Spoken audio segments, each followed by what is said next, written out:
Well, hello. It's been a while since I've come on here and chatted with you, and I wanted to give you an update. I am sitting here in Panama City Beach, Florida. We are here because we actually sold our house in St. Louis. We are spending all of 2026 on this nomad journey, and we don't know if we're going to come back to St. Louis or if we're going to choose one of these amazing cities we've been checking out. Let me rewind and tell you how we ended up here. Well, for years, I've been dreaming about living somewhere else, being closer to the beach. I'm just ready for something new. What's funny is early on in 2025, my husband Joe and I were looking at houses in St. Louis to try to live there. I was gonna make that work. And then one day it just hit me that I can't do that. I have to lean into my dreams. Took all of that year of trialing cities, visiting them, seeing what it would be like, ruminating over and over and over again about the place we choose would be right for us. Finally, we get to late fall of 2025.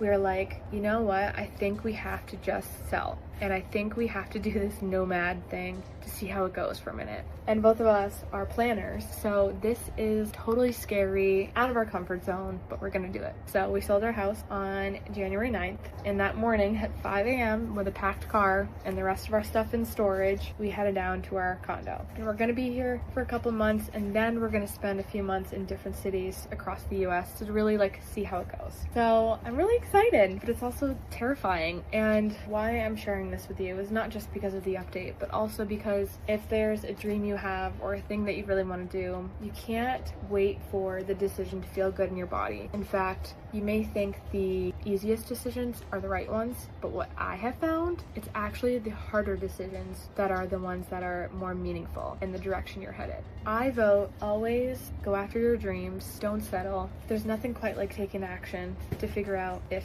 what you want is truly what you want, because otherwise you just project all day and you never really know. I'm embracing the unknown right now. I'm not sitting here saying that by the end of 2026 I am moving back to St. Louis or I'm gonna live in Tampa, whatever it is. I'm sitting here saying I'm going to enjoy the journey and I'm gonna figure it out later, but this part is just as meaningful as the figuring it out. Life should be fun. It's about exploration. I'm leaning into it, and I want to thank you for rooting for me. I'm rooting for you too, and stay tuned because I will fill you in on how these things go. Thanks.